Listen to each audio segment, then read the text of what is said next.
Aslama, bonsoir à tous et à toutes, et à celles et à ceux qui ne se considèrent pas ni tous ni toutes. Ce soir, nous sommes à Derbashhamba, nous sommes chez La Rue, membre du collectif civil pour les libertés individuelles. La Rue, très connue par son festival, si vous voulez, son événement Dream City, mais La Rue aussi s'occupe de la chose publique. Et ce soir, la chose publique, c'est la nécessité de publier le rapport de l'IVD dans le journal officiel.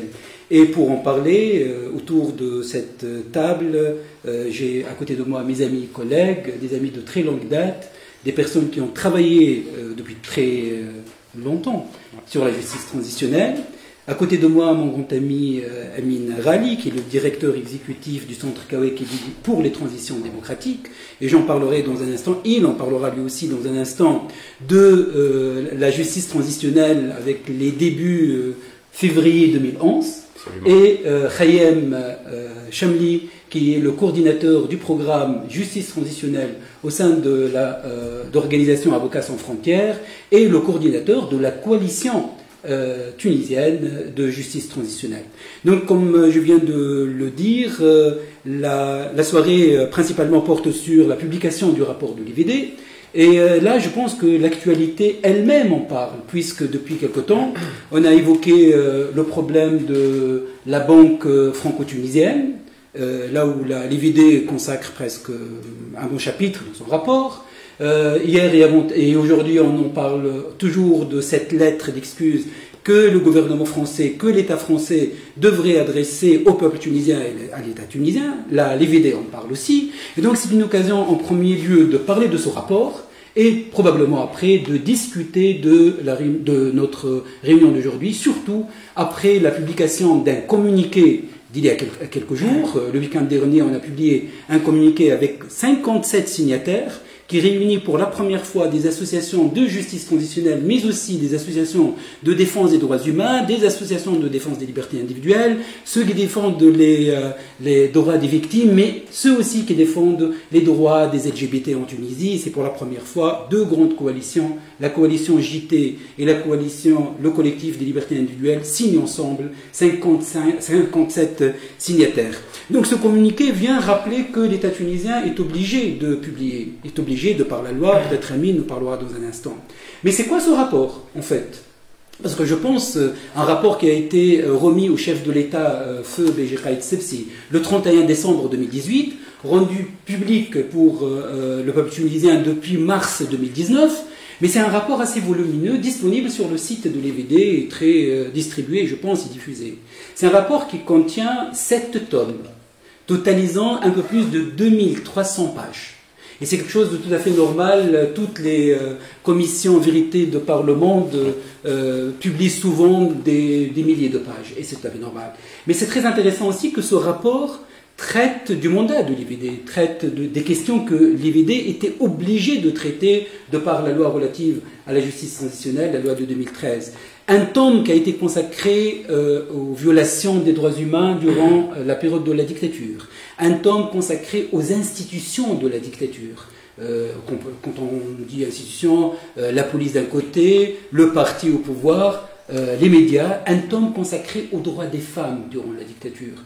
Un tome consacré à la mémoire. Un tome consacré aux recommandations pour le non-retour. Donc vous voyez un peu que c'est un rapport très intéressant. Un rapport rempli aussi d'attentes, parce qu'en fait c'est un rapport aussi qui a été fait d'une manière participative. Et c'est un rapport aussi qui a créé énormément de polémiques aussi. Plus important pour nous aujourd'hui que ce rapport soit publié. Et je m'adresse directement à mes amis, à Khayem et à Amin, pour leur dire pourquoi vous considérez aujourd'hui la nécessité, pour ne pas dire l'urgence, de publier un rapport pareil dans le journal officiel. À toi la parole, Amin. Merci Wahid, merci pour La Rue, pour cette occasion de parler d'un sujet d'actualité depuis des années, mais encore plus ces temps-ci.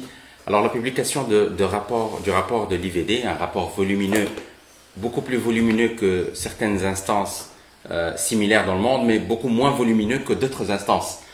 Au Pérou, le rapport de l'instance du Pérou était livré par un camion de l'armée, tellement il était volumineux. Donc parfois c'est dissuasif de lire autant de thèmes, mais il y a aussi des sommaires exécutifs et des résumés qui peuvent encourager le citoyen et le citoyen averti on peut peut-être montrer carrément à lire ou à le parcourir et se retrouver, chacun d'entre nous se retrouvera un peu dans ces rapports-là. Donc la publication de ce rapport au journal officiel est une étape importante qui marque la reconnaissance de l'État de ce travail colossal de l'IVD. Nous avons tous vu que pendant des années, l'IVD faisait face à une résistance de l'État, surtout pendant les 4 ou 5 années de son mandat, et c'est comme si l'IVD et ses travaux et ses outputs ont été quelque part marginalisés.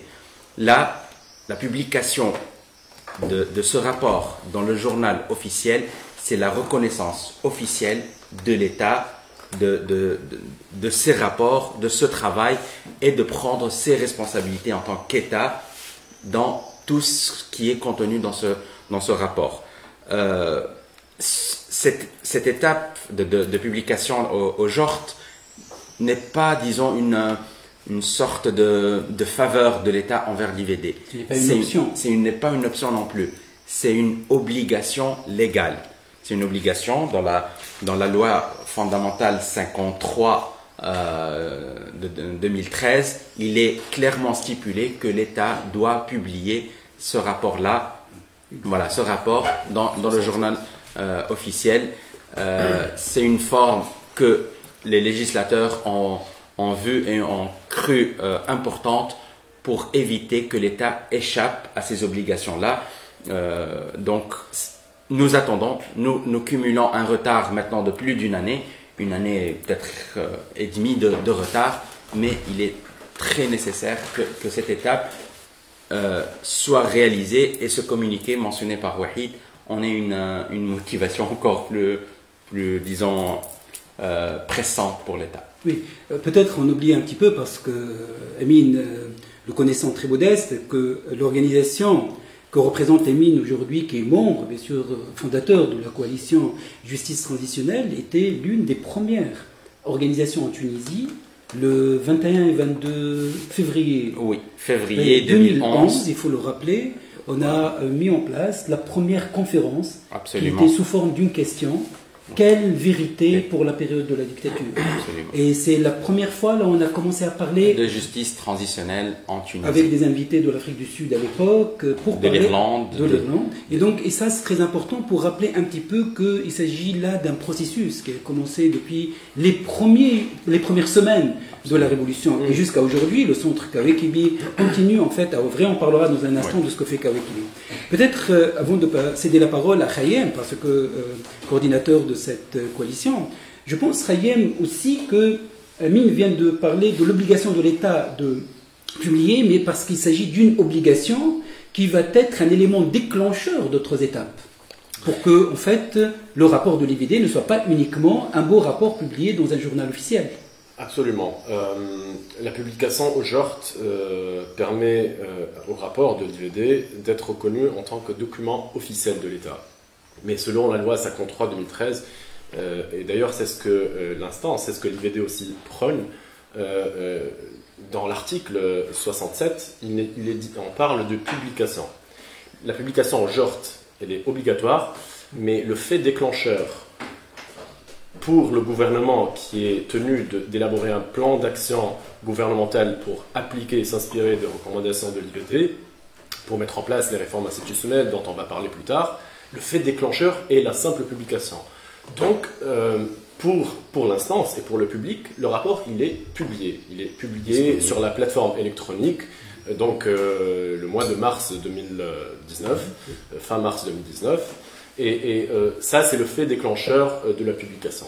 Maintenant, la publication au JORT, c'est une reconnaissance envers quoi, en fait? C'est une reconnaissance parce que vous avez il faut toujours revenir aux objectifs de la justice transitionnelle. La révélation de la vérité, la préservation de la mémoire nationale, le combat contre l'impunité, arriver à une certaine forme de réconciliation nationale. Tout ça, c'est des objectifs qui sont ventilés dans le rapport de l'IVD en lui-même. Donc sa publication dans le JORT, c'est une reconnaissance de l'État des violations que l'État lui-même a perpétrées envers, non pas des courants de militants, mais des fois contre des citoyens normaux, lambda, qui ont été massacrés pendant plus de 5-6 décennies. C'est aussi une forme de reconnaissance de l'État envers la mémoire nationale. C'est aussi un pas vers la réconciliation nationale. On pourra en parler plus tard. Tout à fait. Mais là, en fait, certainement, si on va publier le rapport, est-ce que le gouvernement est obligé, en fait, de prendre acte de tout ce que le rapport contient? Parce qu'il ne faut pas oublier, on vient de le mentionner, nous sommes devant 2300 et quelques pages, avec des thématiques les plus variées, donc indemnisation des victimes, indemnisation des régions, indemnisation de groupes, reconnaissance des droits des minorités religieuses, des minorités linguistiques, parce qu'on oublie ça, qu'en feuilletant le rapport de l'IVD, même la restitution de lieux de culte et de sépultures appartenant à des non-musulmans à leur, bien sûr, communauté, je parle précisément des sépultures et des lieux de culte, principalement des anciens rabbins tunisiens. Ça veut dire, en fait, c'est un travail colossal qui touche tout. Là, lorsqu'on voit déjà la liste des signataires du communiqué, lorsqu'on voit des associations qui militent en faveur de l'égalité parfaite entre hommes et femmes, je cite la TFD, signataire de ce communiqué, des associations LGBT, Shams Mawjoudine ou Damich, qui ont signé pour dire nous avons besoin que ce rapport soit publié. De l'autre côté, nous voyons Karama et le réseau national de justice transitionnelle qui défendent les droits des victimes, principalement des victimes de la période là où les islamistes étaient les plus touchés. Ça veut dire, en fait, c'est un rapport qui nous concerne tous et toutes. C'est un rapport qui concerne les droits humains de tous et de toutes. Et là, je pense, c'est un grand chantier qui s'ouvre. Comment le gouvernement va traiter, parce qu'il n'y a pas que le gouvernement. La loi exige aussi que le Parlement mette en place une commission spécialisée, c'est un comité ad hoc, si vous voulez, qui va suivre aussi la mise en application du rapport de l'IVD. Donc, on est là devant une double responsabilité publique, mais triple si on va ajouter non, ça c'est le quatrième pilier, si on va ajouter la justice. N'oublions pas aussi que l'IVD a transféré devant la justice un peu plus de 400 dossiers. Et en fait que les chambres spécialisées, c'est des chambres spécialisées uniquement dans les affaires de la justice transitionnelle, qui fonctionnent depuis maintenant 2 ans exactement. Et je pense que les 3 pouvoirs sont concernés par le rapport de l'IVD. Le législatif, l'exécutif, avec le gros lot bien sûr, parce qu'il est obligé de mettre en place un plan d'application, et la justice qui continue. Mais tout ça, donc, si on va laisser ces pouvoirs travailler et livrer à eux-mêmes, je pense qu'ils avanceront, mais d'une manière assez lente. C'est pour cette raison que je pense que la société civile joue son rôle. Et le communiqué est signé par 57 associations de la société civile, des plus militantes, plus récentes. Je cite que la Ligue tunisienne des droits de l'homme, la doyenne des ligues des droits de l'homme dans la région Afrique du Nord et Moyen-Orient a signé, donc elle date de 1978, et les associations de 2016 et de 2017 ont signé le communiqué. Et là, je pense que la société civile a son rôle à jouer. Je pense que Emine pourrait nous parler un petit peu de ce que vous êtes en train de faire là, en tant que Kébi, mais aussi d'une manière plus au-delà. Moi, je pense que, tel que vous l'aviez mentionné, le rapport de l'IVD est un rapport vraiment transformateur de l'État.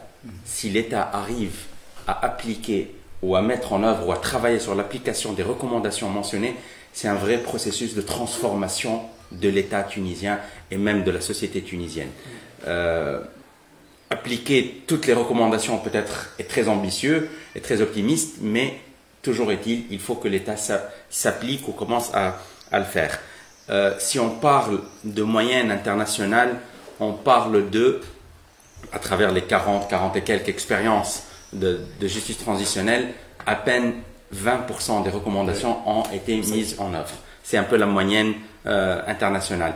En Tunisie, lorsque nous rédigions la loi ou nous contribuions à la rédaction de la loi en 2012 et 2013, nos amis d'autres expériences sont venus pour nous dire faites attention, le problème de la justice transitionnelle, le problème récurrent est que ce sont des rapports qui restent sur des étagères qui ne sont pas lus et qui ne sont pas mis en œuvre. Donc ce jour-là, nous avions cogité des semaines pour trouver la meilleure façon et à rédiger l'article 72 ou 73 auquel Wahid ferait référence, où nous essayons de lier ou de mettre une obligation légale sur les épaules du législatif, de l'exécutif et même du judiciaire et bien sûr de la société civile, quatrième pilier de ce travail-là. Donc c'est là où on a essayé de vraiment mettre toutes les bases pour que ce travail ou ces recommandations soient, disons,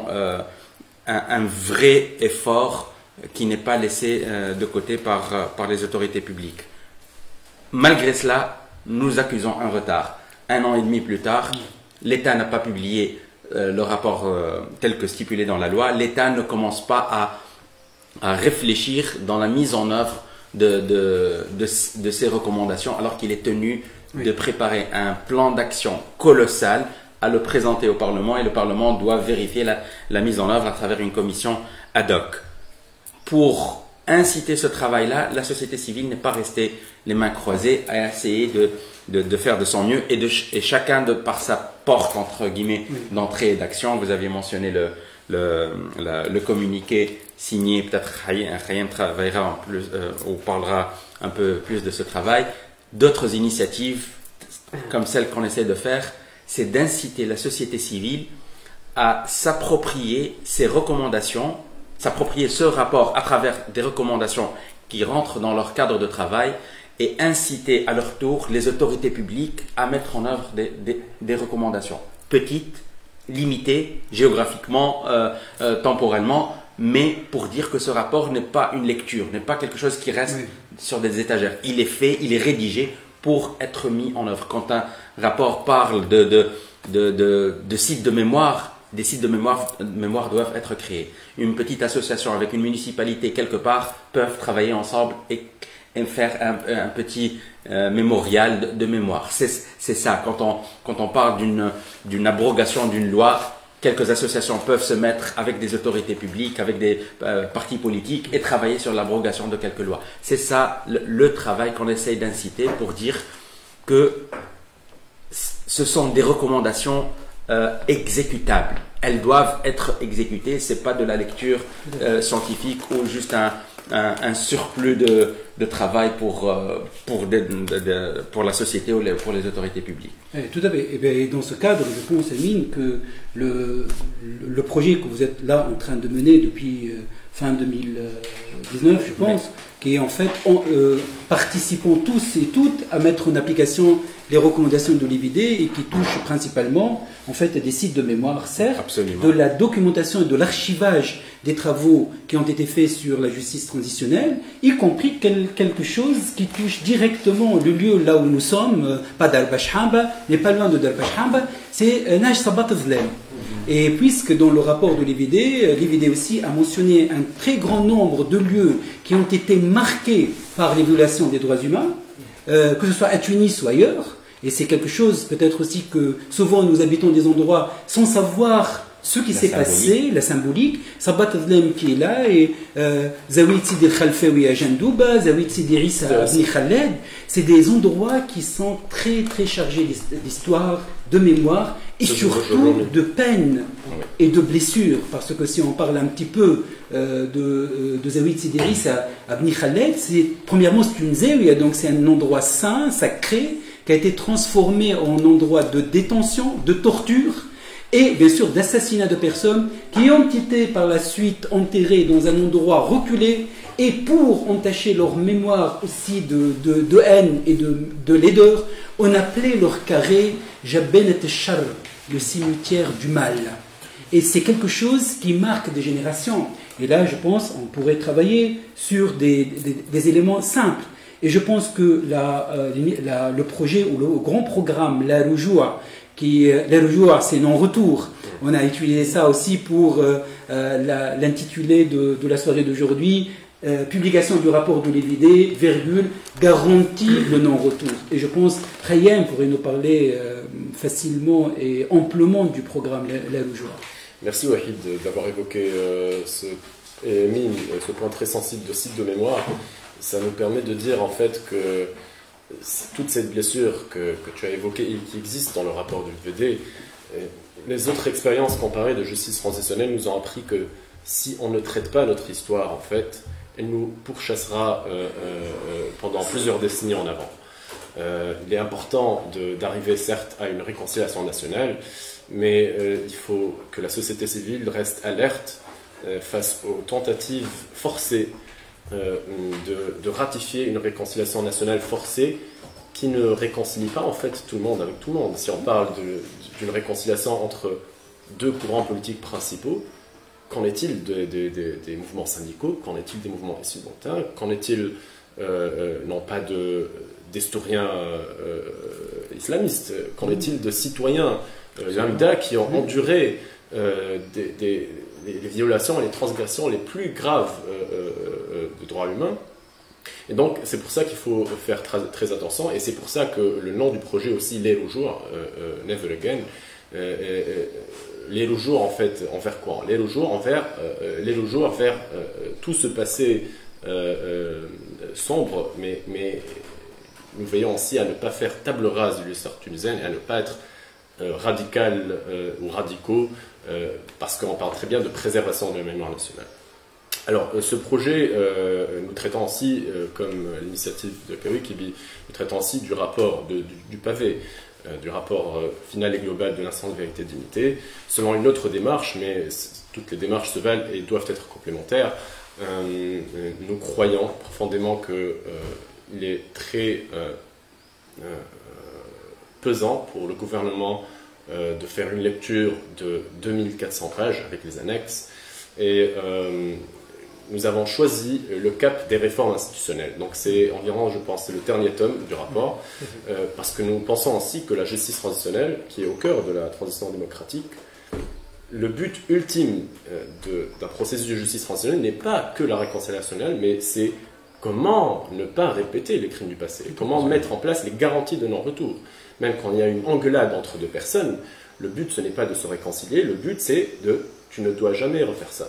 Donc c'est selon cette démarche qu'on agit.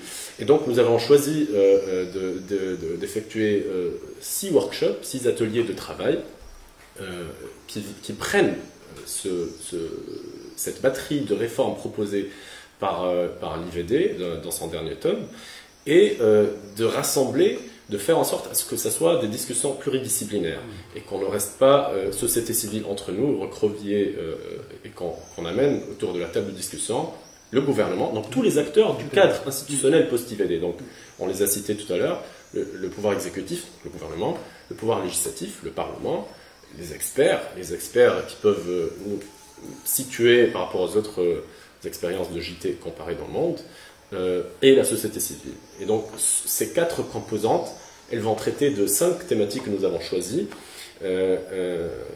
croyant aussi profondément qu'on ne pourra pas tout traiter. Et donc, nous avons fait notre choix. Nous avons fait le premier atelier qui traite de la question de la réparation des régions victimes, non pas de la réparation individuelle des personnes, puisque c'est un concept que l'expérience tunisienne de justice transitionnelle a introduit. Et donc nous avons traité de cette question, comment réparer le mal qui a été fait à quasiment toutes les régions intérieures de ce pays, à travers des mesures, des réformes, comment repenser le modèle économique. Les ateliers qui suivront, et bien sûr ça a été retardé à cause de la pandémie, mais les ateliers qui suivront traiteront de la réforme du secteur sécuritaire et de son adaptation avec les standards internationaux des droits de l'homme, la question de la réforme du système judiciaire et comment garantir que ce système reste indépendant du pouvoir exécutif, les droits et les libertés dans le rapport de science, vérité et dignité, et pour finir avec un dernier atelier qui parlera de la réconciliation nationale. Donc c'est ça la démarche, dire que la réconciliation nationale, c'est les réformes. C'est pour ça d'ailleurs qu'il viendra... Et donc ces ateliers-là, en fait, nous allons prendre les outputs de tous ces ateliers et les résumer et nous adresser au gouvernement et à l'Assemblée pour dire voilà un premier travail qui a été fait par la société civile avec nos commentaires et avec la participation aussi d'experts de l'administration, de députés, Et ça pourrait vous aider à élaborer ce plan d'action selon l'article 70 de la loi 53. Ça veut dire en fait, probablement on pourrait aussi utiliser le rapport de l'IVD en tant que rapport officiel, fait par un organisme officiel, parce que l'IVD ce n'est pas ni une association, ni une organisation, ni un groupe d'experts, c'est une instance de l'État tunisien. Et choisi par les parlementaires. Et pas n'importe laquelle, l'Assemblée nationale constituante. Ça veut dire qu'on peut utiliser ce rapport aussi comme étant un élément de plaidoyer. Et ça, c'est très important, en fait, comme élément entre la main de la société civile.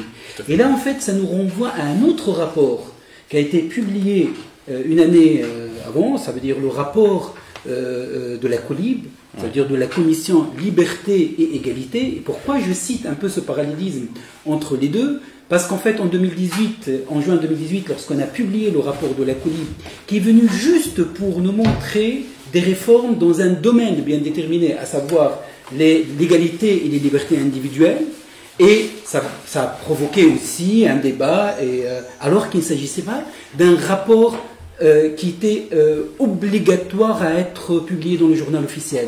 Et pourtant, on a donné de l'importance à ce rapport. Je rappelle à ce niveau-là que le rapport de l'IVD dépasse dans ses recommandations le rapport de la COLIB. Je donne des exemples. Dans le rapport de la COLIB, qui est un rapport aussi officiel, fait par une commission désignée par le chef de l'État, c'est un rapport officiel. Sauf que ce n'est pas un rapport dont on exige la publication dans le journal officiel. Et dans le décret de création de la COLIB, était très clair que le chef de l'État reçoit les recommandations et c'est le chef de l'État qui en décidera. Alors que pour l'IVD, c'est le Parlement et le gouvernement qui sont obligés d'exécuter les recommandations. Pourquoi je fais ce parallélisme? Parce qu'en fait, je donnerai des exemples. Dans le rapport de la COLIB, par exemple, en matière de peine capitale, en matière de peine de mort, bien sûr, la COLIB, l'avis était clair, c'est l'abolition de la peine capitale. Le cas échéant, si on n'arrive pas, parce que la COLIB était aussi portée par des alternatives, si vous en rappelez un petit peu. Donc, si on n'arrive pas à le faire, l'idéal serait de réduire le nombre de crimes passibles de peine capitale. Dans le rapport de l'IVD, on n'a pas le choix. C'est l'abolition de la peine capitale. La même chose pour l'article 230, l'article qui punit les personnes ayant des rapports sexuels avec une personne du même sexe de 3 ans de prison. Dans le rapport de la COLIB, c'est clair, bien sûr, l'idée c'est de mettre terme à l'article 230, mais si on n'arrive pas à le faire, c'est au moins de remplacer la prison par une amende de 500 dinars. Dans le rapport de l'IVD, c'est l'abrogation de l'article 230 d'une manière claire et nette. En matière d'héritage, la même chose. Vous en rappelez un petit peu les variantes qu'on trouvait dans le rapport, qu'on trouve toujours dans le rapport de la COLIB. Pour le rapport de l'IVD, non, il faut qu'il y ait une parfaite égalité entre hommes et femmes. Interdiction totale de toute discrimination sur la base du sexe, d'affinité, d'appartenance religieuse et surtout sur la base aussi d'affinité sexuelle, de tendance et d'identité de genre. Donc ça veut dire, à ce niveau-là, c'est un rapport qui donne à chaque organisation de la société civile un élément pour pouvoir travailler et batailler. Et là, je reviens à Amine. Certes, la moyenne internationale, c'est 20%. Mais ce n'est pas peu, 20%, je le rappelle. Ça veut dire si on va dans une logique transformative d'une société, 20% d'un rapport, d'une instance pour la réforme, c'est quelque chose d'extraordinaire. Et n'oublions pas que ce sont des réformes qui prennent aussi leur temps. Si on commence aujourd'hui par une réforme quelconque, disons, on va accepter d'abolir la peine de mort. Bien sûr, ça sera le phénomène d'une boule de neige. Donc, imaginons si on n'a pas procédé en 1956 à abolir la polygamie et abolir la répudiation des femmes. Donc, toutes les réformes suivront, ça veut dire si on arrive réellement à faire 20%, c'est quelque chose d'extraordinaire. Même moins. Oui. Mais je pense, nous sommes un pays, et là je te poserai immédiatement une question directe, comme nous sommes un pays très porté sur les réformes légales et juridiques. On est dans un pays très juridicisé. Et on a un chef d'État maintenant qui ne voit que le droit très légaliste. Et là, je pense que les réformes de l'IVD portent à la limite dans les 70% du contenu sur des réformes légales. Et là, je pense que ce que la société civile pourrait faire maintenant, c'est aussi d'engager un véritable débat sur les grands chantiers à toucher par ces réformes. Absolument, je suis tout à fait d'accord que notre transition tunisienne est une transition à forte dose légale et légaliste parfois. Ce n'est pas aussi mal, mais ça ne devrait pas s'arrêter à cela.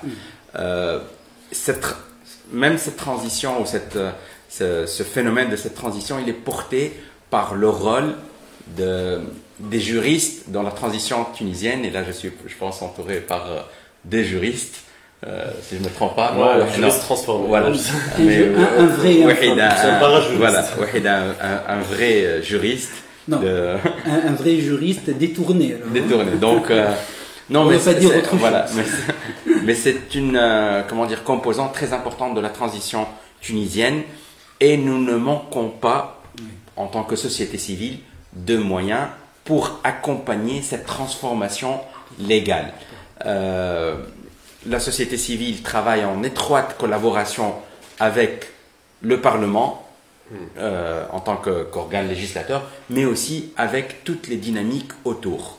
Nous avons en Tunisie une expérience, je dirais pas unique, mais disons assez rare, d'avoir une structure associative de magistrats qui est très impliquée avec la société civile. Ils sont même signataires du communiqué. Donc, même les avocats, même les juges et les magistrats sont très impliqués dans la société civile, et ils facilitent cette correspondance entre les deux dynamiques.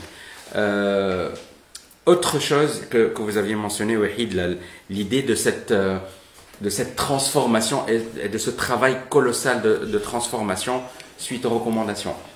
Rappelons-nous que parfois il y a des coïncidences et des épisodes de l'histoire. Tout à fait. L'exemple marocain est très présent dans cela. Nos amis marocains étaient très frustrés que certaines recommandations de leur rapport, de leur justice transitionnelle, n'étaient pas mises en œuvre à temps dans les années 90 quand il était rédigé. Mais les événements qui ont eu lieu suite au printemps arabe, si j'ose dire, et ce qui s'est passé au Maroc dans la même vague de la région arabe, les décideurs au Maroc sont tout de suite revenus à leur rapport de l'instance équité et vérité du Maroc pour mettre en œuvre des recommandations qui étaient oubliées, entre guillemets, pendant une dizaine, une quinzaine d'années. Nous n'espérons pas avoir ce grand temps de latence, mais il y a des coïncidences qui font que les choses soient précipitées dans des circonstances politiques et retardées dans d'autres circonstances politiques. Donc, ne perdons pas espoir. Plein de gens perdaient espoir, entre guillemets, en Tunisie après un an de non-publication. Aujourd'hui, un autre vent politique souffle en Tunisie. Certains des politiciens d'aujourd'hui sont porteurs du projet de la justice transitionnelle, d'où peut-être un très bon optimisme que le rapport sera publié très prochainement. Un plan d'action sera préparé très prochainement, et ça sera notre rôle de renforcer, de maintenir cette dynamique pour que ce soit exécuté. Et en fait, et c'est pour cette raison, je pense aussi que dans le cadre des travaux d'Avocats sans frontières, tout le travail qui a été appuyé par ASF concernant la réforme ou la refonte du code de procédure pénale verse aussi dans cette logique qui coïncide un peu avec toutes ces grandes réformes qu'on trouve dans le code, le rapport de l'EVD. Tout à fait. Il faut rappeler aussi que dans la partie des réformes du système judiciaire, que aussi l'IVD a signalé, il y a le pouvoir judiciaire qui joue un très grand rôle aujourd'hui, même s'ils font face à beaucoup de problèmes procéduraux en eux-mêmes, et que le code de procédure actuel pourrait ne pas être très adapté au travail des chambres spécialisées, mais cette arme judiciaire actuelle, qui sont les chambres criminelles spécialisées en justice transitionnelle, traite aujourd'hui plus de 200 affaires transférées par l'instance vérité, sans rentrer dans les détails des problèmes techniques surmontables selon nos avis, mais c'est un spectre large de violations qui, une fois traitées, pourront avancé d'un pas dans le combat et de lutte contre l'impunité dans ce pays. Parce que si vous prenez un micro et vous allez dans le trottoir, vous allez demander aux Tunisiens quel est le plus grave sentiment que vous ressentez après la révolution. Alors, et on a fait un sondage au sein de l'initiative L'aile au jour et on a les réponses. Beaucoup de gens diront que les choses n'ont pas changé, mais le plus grave sentiment était l'impunité. Tout à fait. Tout le monde échappe à la loi. Tout le monde, en fait, et on se dit, pourquoi blâmer les petits malfaiteurs, les petits corrompus, si les gros poissons, entre guillemets, entre parenthèses, n'ont jamais été punis? Comment blâmer des petits malfaiteurs si des gens qui ont écorché vif des personnes dans ce pays ne comparaissent pas devant la justice? Et donc, le combat de l'impunité passe inévitablement à travers cette expérience unique et temporaire, parce qu'il ne faut pas que ces procès traînent des décennies, parce qu'il faut respecter les standards internationaux du procès équitable. Il faut que ces procès réussissent rapidement et que des portes soient ouvertes pour que les bourreaux viennent et se confrontent à leurs victimes et que des excuses se fassent. Et ça a été fait. Par exemple, pour l'affaire de Kamel Matmati, qui est victime de disparition forcée. Ça veut dire quoi, disparition forcée? C'est une personne qui disparaît et on n'en sait plus à partir de ce moment. Donc c'est plus grave que l'homicide. La mère de feu Kamel Matmati a reçu des excuses officielles de la part d'un responsable qui était à la tête du ministère de l'Intérieur, Sou Ben Ali, même s'il s'est désolidarisé un peu des crimes, mais il a quand même, il s'est excusé directement à la mère de Kamel Matmati pour ce qui arrivait à son fils et pour elle. Et ça, nous jugeons que c'est un moment fort des chambres spécialisées. C'est un grand moment de vérité, c'est un grand moment de réconciliation. Il y a d'autres épisodes aussi lumineux des chambres spécialisées. Et c'est pour dire que la lutte contre l'impunité, elle est au cœur de la justice transitionnelle, elle est au cœur de la transition démocratique. Et elle remplit un des objectifs de la justice transitionnelle. Après, bien sûr, vous allez voir, avec notre partenaire Abbas, ça vous avez parlé du nouveau projet de code de procédure pénale. Nous avons eu l'idée, et on va essayer de concerter avec les autres associations de la coalition, de en fait, faire une sorte de tracking de tout, en fait, de tous les projets de loi qui passent à travers l'ARP aujourd'hui, et de toujours faire le lien avec la justice transitionnelle. Pour dire au monde, vous parlez de, par exemple, la loi d'urgence, venez ici, regardez. Le rapport en parle, c'est au cœur de la justice transitionnelle. Vous voulez réformer le code pénal, venez ici, regardez, voilà ce que l'IVD propose. Et en fait, c'est de créer le réflexe auprès des parlementaires de toujours mettre la justice transitionnelle au cœur des réformes, parce que c'est le cas. En fait. Oui, parce que n'oublions pas que la justice transitionnelle est passée aussi, ça a été dit par Amine tout à l'heure, par une période là où en fait on n'a fait que attaquer la justice transitionnelle. N'oublions jamais que 2015 on a commencé par la célèbre loi sur la réconciliation économique, financière et administrative qui allait porter un coup dur à la justice transitionnelle et qui allait aussi en fait ne pas combattre l'impunité mais peut-être au contraire instaurer, pour ne pas dire valider, légaliser l'impunité. Et là en fait idem, pas uniquement en matière légale et juridique, en matière aussi de plan de développement, parce que n'oublions pas aussi que le réflexe n'est pas uniquement un réflexe de droit, mais c'est un réflexe aussi pratique. À partir de ce moment, si on commence à réfléchir à des plans de développement de toutes les régions, il faut aussi prendre en considération que ces régions étaient à un moment donné des régions victimes.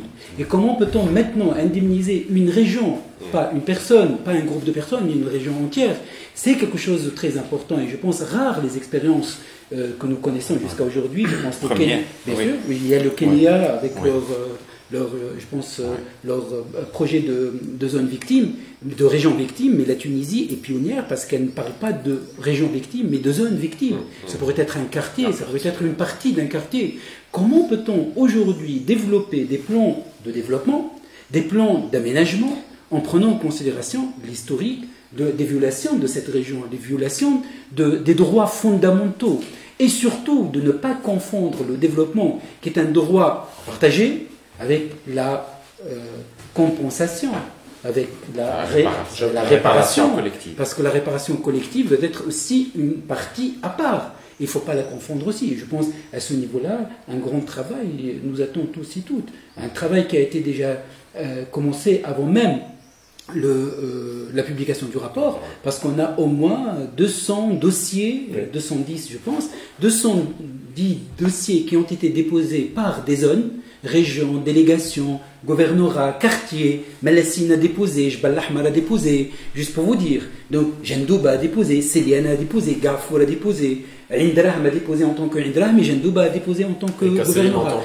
Kasserine en tant que gouvernorat. Donc ça c'est très intéressant. L'Hectare a déposé et Gafsa en tant que... Et c'est très intéressant de voir un peu comment les habitants d'une zone voient aussi quels sont leurs besoins et comment ils voient un peu le développement de leur région. Je pense à ce niveau-là, donc je suis entièrement d'accord avec Mine qu'on ne peut pas raisonner toujours par la solution et d'adopter un texte juridique. Absolument. Ça pourrait être aussi la solution de mettre une plaque commémorative. C'est une solution pour certains. Absolument. Le fait de voir le nom de son père, de son grand-père, de sa grand-mère blanchi premièrement, de la honte, de cette image que les gens peuvent aussi se transmettre de génération en génération. Là, je cite les Falleg, et notamment les Salah dont le fils demande tout simplement à la justice de retirer le hukm. Tout à fait. Et ça, c'est très important. Le fait de peut-être aussi blanchir la mémoire des putschistes des années 60, parce qu'en fait, il y a des enfants nés de ces parents qui portent toujours la honte, parce qu'à un moment donné, leurs parents étaient traités de traîtres de la nation, condamnés à mort, et les enfants, jusqu'à, je pense, la Révolution, ne pouvaient pas avoir leur extrait de naissance.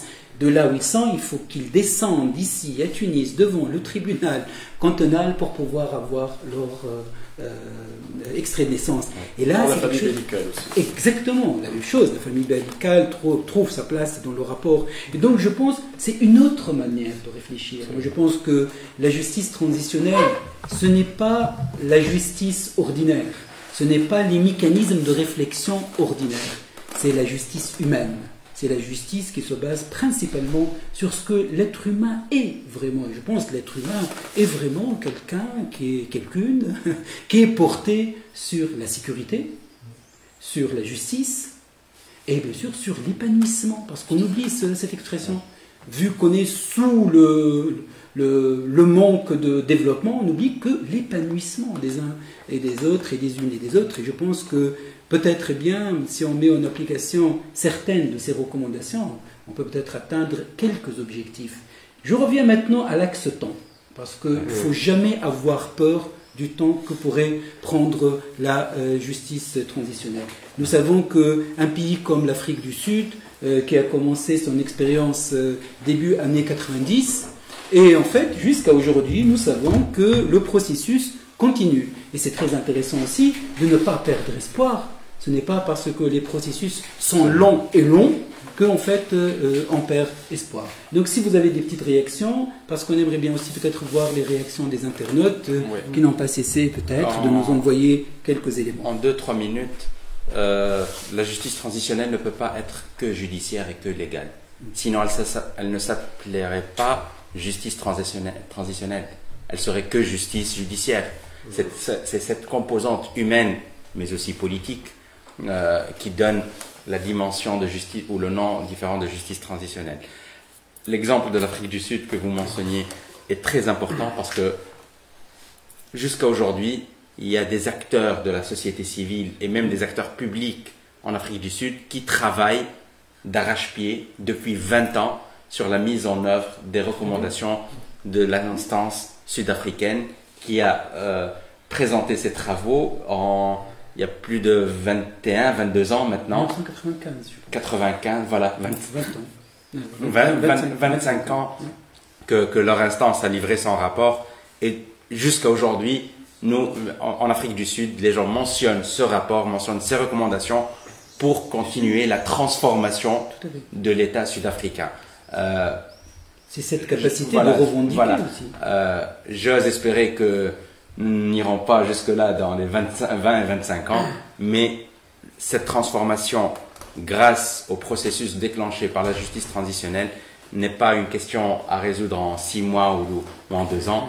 C'est une question de décennies et surtout, ce n'est pas du linéaire.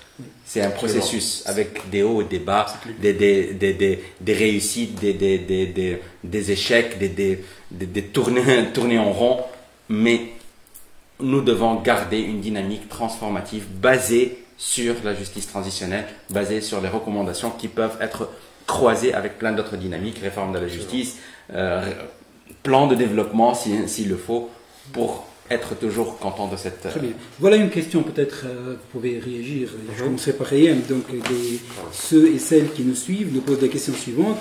Nous disons mémoire collective violentée. 3 points d'interrogation. Est-ce que le citoyen tunisien est encore capable de se mobiliser et d'occuper l'espace public pour la dignité des corps torturés? Je vous cite en fait, c'est à vous de comprendre. Je peux relire, ouais. Oui, bien sûr. Mémoire collective violentée, 3 points d'interrogation. Est-ce que le citoyen tunisien est encore capable de se mobiliser et d'occuper l'espace public pour la dignité des corps torturés? Moi, je pense que si on parle de torture physique, le phénomène en Tunisie a vraiment reculé. Il existe. Nous ne parlons pas d'un État qui ne torture pas ses citoyens, mais j'ose dire, et là j'espère que je ne me trompe pas, oui, ce n'est plus une politique d'État. Avant, la torture était une politique d'État.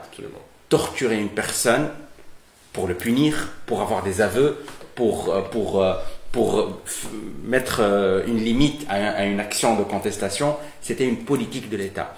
Aujourd'hui, il n'y a pas de politique d'État pour la torture, mais il y a des épisodes un peu éparpillés de forces de l'ordre qui font usage de cette torture, mais, je garde un très grand mais, il y a toujours une politique d'État de ne pas punir ces brebis galeuses. Ça, c'est toujours une politique d'État. Nous avons beau,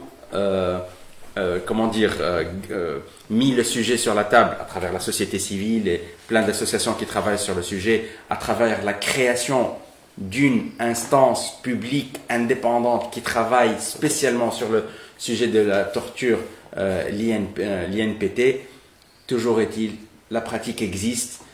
Nous essayons collectivement de l'éradiquer, mais nous faisons face à une impunité. Et là, je reviens à dire, l'impunité est encore systématique. Et Khayyam parlait tout à l'heure d'un problème très sérieux d'impunité en Tunisie. Vous savez, je pense qu'ASF, avec ses partenaires, travaille toujours.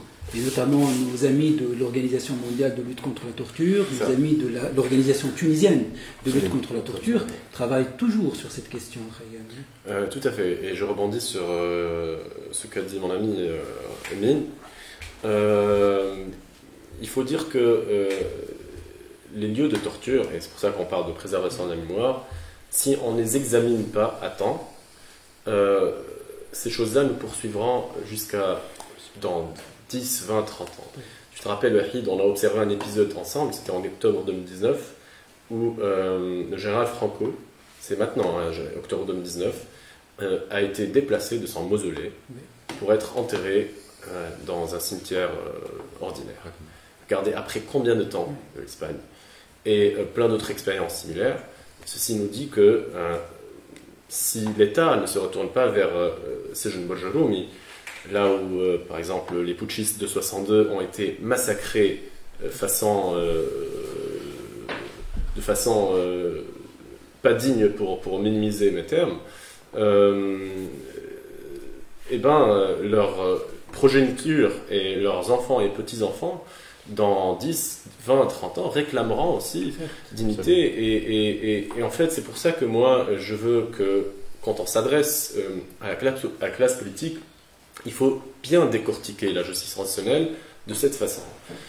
Il faut qu'à très court terme, le maximum de victimes obtiennent réparation, réhabilitation et reconnaissance, et excuses officielles de l'État. Il faut qu'à très court terme, que justice soit faite et qu'on obtienne quelques jugements symboliques où il y a inculpation directe d'une cour tunisienne, nationale, locale, avec des juges tunisiens qui incriminent des auteurs tunisiens des violations de droits de l'homme. Mais à moyen et long terme, il faut qu'on se réconcilie entre nous-mêmes et qu'on accepte qu'on parle de justice transitionnelle, même dans une vingtaine, dans une trentaine d'années. Pourquoi? Parce qu'on aura, j'espère, créé des sites de mémoire, c'est-à-dire qu'on continuera de parler de justice transitionnelle dans 20 ans, parce qu'on aura une délégation estudiantine qui va visiter ce site. Parce qu'on va commencer à enseigner cette période dans les manuels scolaires et sensibiliser les prochaines générations. Donc on parlera systématiquement de justice transitionnelle. Donc c'est pour ça que nous, quand on s'adresse et quand on a rencontré même le président du Parlement qui a invité l'initiative Les Loups Jours, notre message était clair.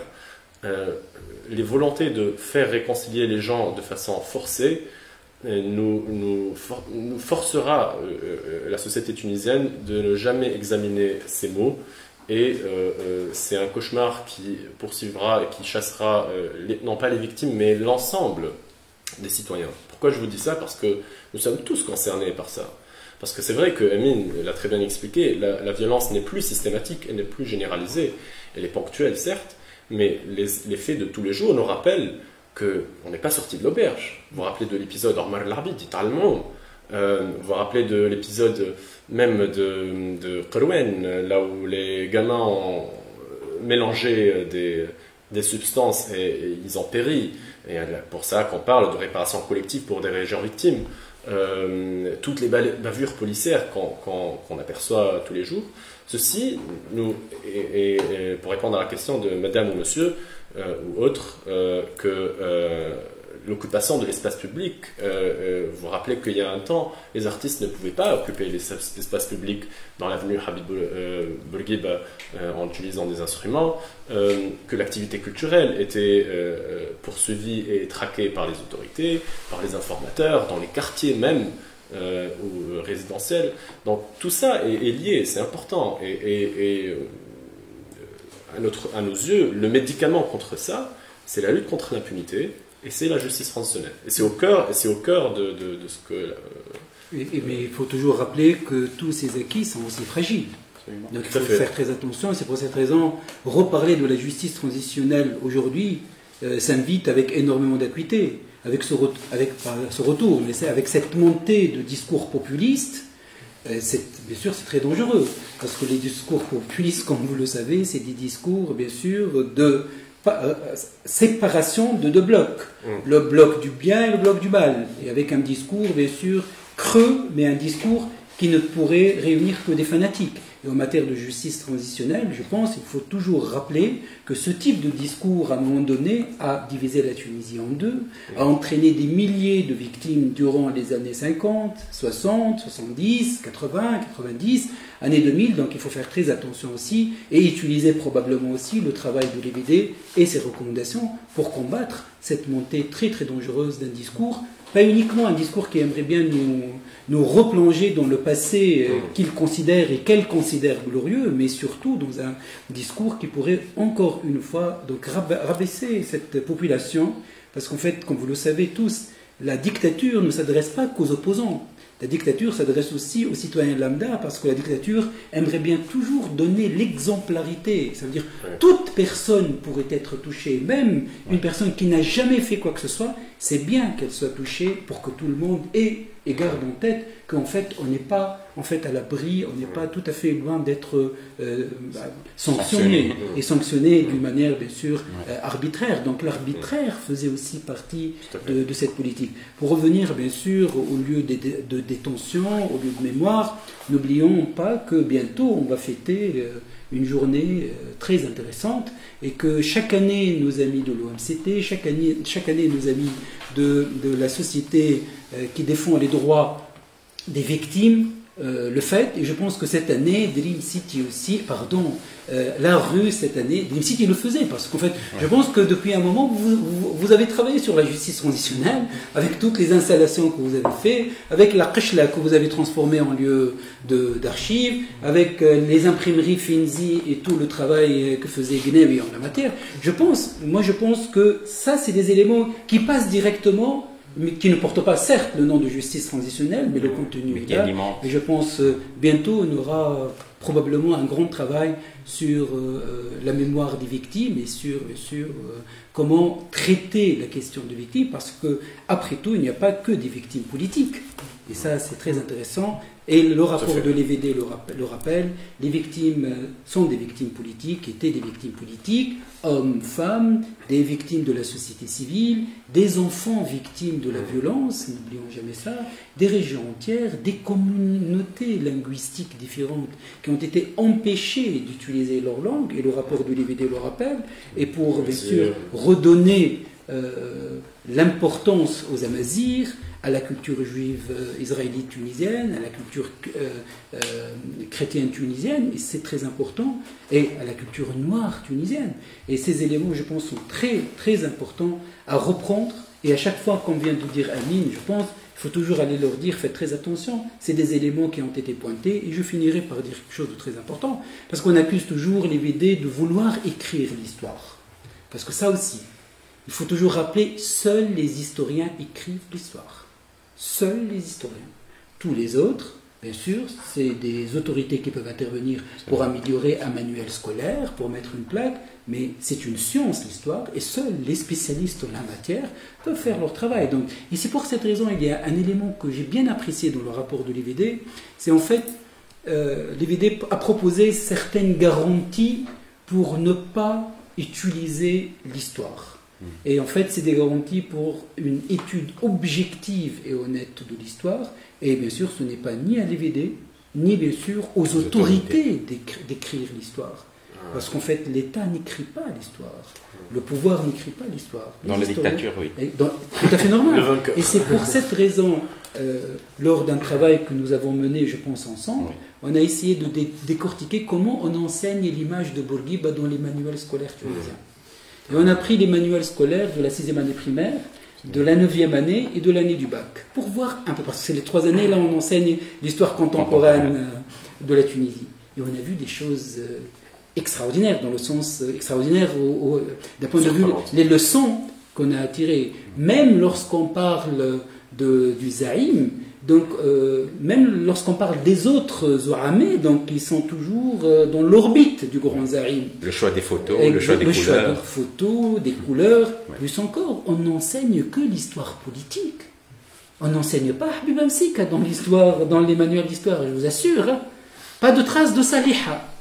On n'enseigne pas. Ni Al-Lihi, ni le pauvre Cheikh Al-Afrit. Juste pour vous dire, on n'enseigne rien sur l'histoire de Jmaat Tahta Sour, ni les courants artistiques, ni l'école de Tunis, ni les révolutionnaires des années 60 en matière de peinture. Et ça, c'est très important, ça veut dire on fige aussi l'histoire avec une lecture, et je pense là, le rapport de l'EVD qui parle du statut de l'artiste, qui parle du statut en fait du créateur, pourrait aussi constituer maintenant un élément pour mener des batailles, chacun bien sûr dans son domaine, chacun dans sa bataille qu'il mène et qu'il mènera aussi. Je pense c'est là les questions qu'on a posées aujourd'hui, c'est une grande question, et je pense qu'on arrive au terme de la soirée. On remercie encore une fois Khayyam Chamli, on remercie aussi bien sûr le grand ami Amin Al-Ghali, nos amis de la rue qui nous ont invités chez eux.